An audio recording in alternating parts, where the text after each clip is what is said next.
Welcome to Hood Champion Boxing and Sports. Alycia Baumgardner. You got the dynamic duo coming up this weekend, Baumgardner, Shadesha Green. Both of these women, they have to look unstoppable and show everyone why they're queens of the ring. But this is the thing.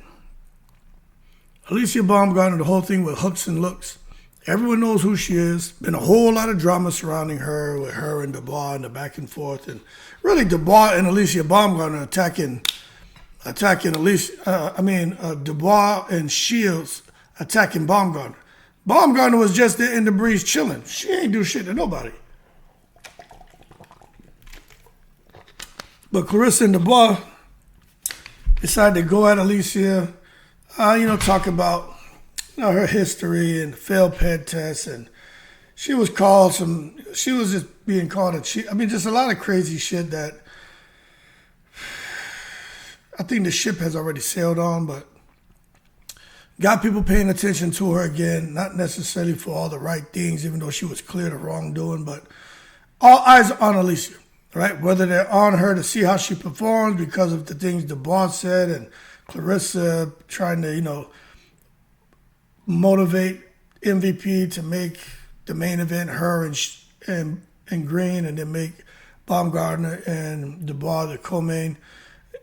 The bottom line is all eyes are on her. And I'm telling you, for Alycia, this isn't just another fight. You know what I mean? Title defense. What she's about to do here is going to be huge. It's an audition for Bo Mi Re Shin. You know what I'm saying? Against Bo Mi Re Shin. Now, I've talked about this before. I'm not going to get too into it, but I will say this. With Baumgardner, believe she's maybe, biracial, Korean and black. Bo Mi Re Shin is Korean. So this gives an opportunity for Baumgardner to fight Bo Mi Re. And if she clips her, you would think she would absorb some of that fan base. Because she is of two, father being a black man, mother being a Korean.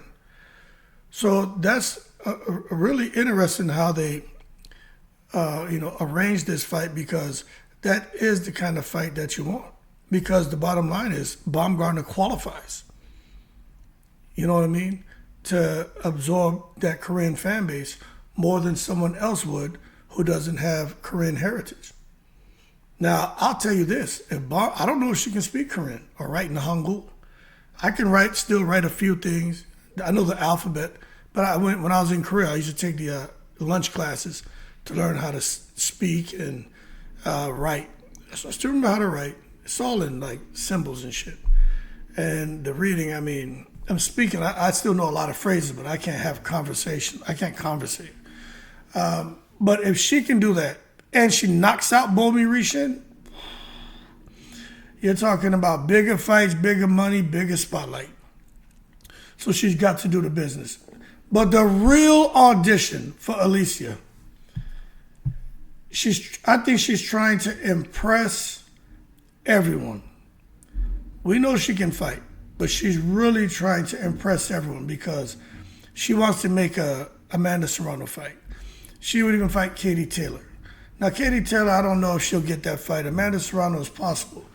But those fights bring massive paydays and global attention. So this is her chance to say, I belong in that tier.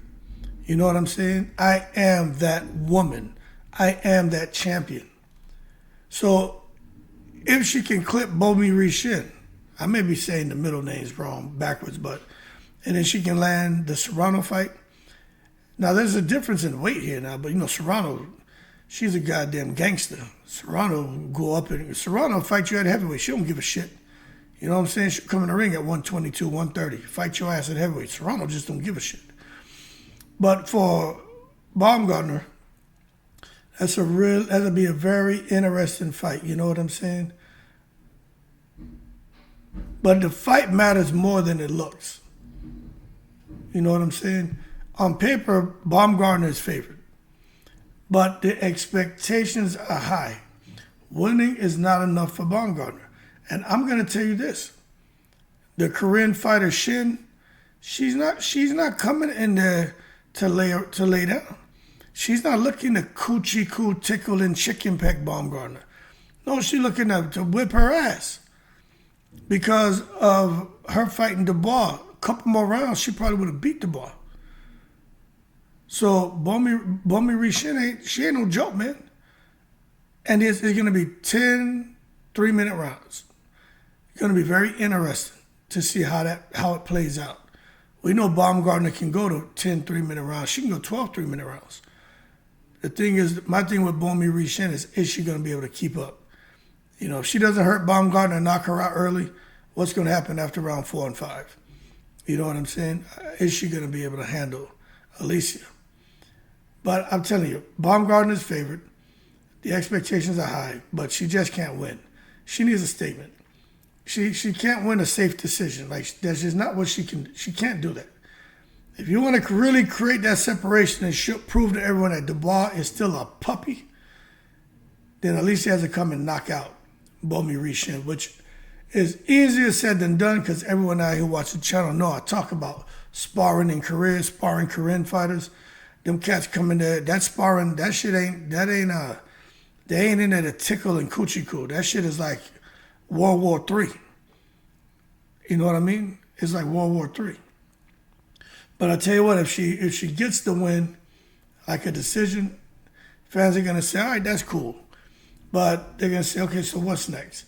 You know what I mean? They're not gonna really be crazy about her fighting Serrano or Taylor, who she's not gonna get. But they'll start to say Dubois will probably beat her. That's what they're gonna say. Especially if Bo Mi Re Shin has her way and happens to have a lot of success, and they feel like Baumgardner gets the decision, but they feel that the consensus is that the Korean fighter was cheated. They ain't gonna. Baumgardner won't hit the end of that shit.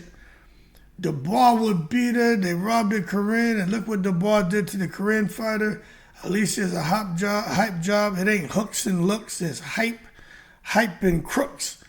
You know what I'm saying? That's what's gonna happen. So Alicia's got to do what we know she can do, because dominance builds demand. She's got to dominate. She got to control, show that power, have highlight moments. But she got to move ahead too. She has got to move ahead. I'm telling you.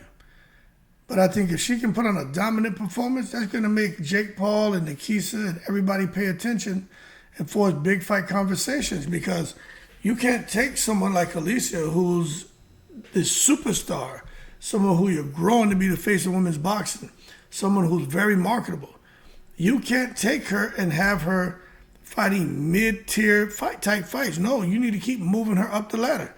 The point she's at, the next move for her is to get on up there, man, with the Serranos, with the Taylors, the Clarissa Shields. But she'll never fight Clarissa Shields. They're just too far.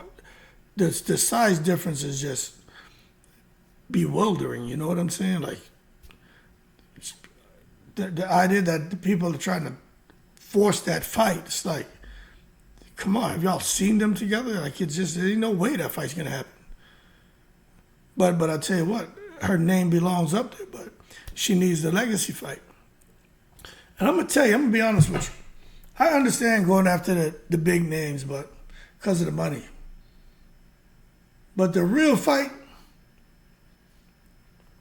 is Caroline Dubois. I'm being honest with you, man. You know what I'm saying? And this is the problem. She's chasing Serrano. She's chasing Taylor. Right? And I understand. I'm telling you. But here's the problem. There's a storm coming. A storm is coming. It's brewing. You can look right out there and you see black clouds. The real threat, Caroline Dubois. The storm is coming. Dubois is younger, hungry, highly skilled, and most importantly, she's coming up. You know what I'm saying? And that shit is dangerous. Dangerous. And Caroline Dubois, every opportunity she gets, she putting pressure on Alycia. She wants to fight Alycia so bad, man, it's ridiculous. But I tell you what, I don't think that fight's happening anytime soon. Baumgardner said, her manager was like, yo, 1.5, 2 years away for that fight. I don't know who she gonna fight. After she fights here with Bo Mi Re Shin, even if she fights Serrano after that, I'd put Serrano at the end of the year. Then after Serrano, Katie Taylor be retired. Who's she gonna fight? You know what I'm saying? Caroline Dubois to me is, as long as Dubois keeps winning, that fight should happen before the summer of next year. So I don't think it's no damn 2 years away. But at the end of the day, she don't seem to be worried about that right now. She seems to be worried about the big money, big names, the legacy fights. Serrano, Taylor with Dubois is a lower reward for now anyway, but she's a much higher risk. And that's the dilemma. And I understand it. Dubois is more dangerous. More dangerous. Still improving, still building confidence, still climbing. Some would say she need to fight Dubois right now before Dubois becomes invincible. Because there's something special about Caroline Dubois. This may be the time to get her before she reaches her maturity date. You know what I'm saying? If she reaches full maturity, Dubois is going to be a problem. She'll take chances. She fights fearless. You know, fighters like that are a problem. But, you know, in boxing, timing is everything. If Baumgardner waits too long, Dubois gets better, and suddenly that fight becomes harder, more dangerous, less controllable, and then Baumgardner has a problem on their hands. But I'll tell you what this fight says about Alycia. When it comes to the Korean fighter, if she dominates Shin, she going to stay on track for big money fights. But you know what? Fans are going to continue to ask, what about Dubois? What about Dubois? Especially if Dubois just keeps winning, and building momentum. They're going to keep asking Baumgardner about Dubois. But if Alycia struggles against the Korean fighter, fans are going to say she look average, she gets hit too much. Then the Serrano-Taylor fights could fade, the Dubois pressure would increase. But I hope she knows how to balance. Because in boxing, sometimes it's all about the balancing act. Alycia must look elite. She got to stay marketable, avoid unnecessary damage, and she got to do it all at once. You know, so trying to balance all that, looking elite while still remaining marketable, don't take too much damage. I mean, that's a lot. It's not easy to do. But at the end of the day, the fight for Alycia, it's an audition and a warning. If she shines, big fights come. But if she slips, the sharks like Dubois, they start to close in. So Alycia is auditioning while Dubois is the real danger. And Baumgardner must dominate because Dubois is out there lurking in the bushes. So we're going to see. It's either going to be big money for Alycia or a big problem. So she got a tough choice, but she got to perform this weekend. And I'm looking forward to it. Y'all keep cool. I'm in the breeze.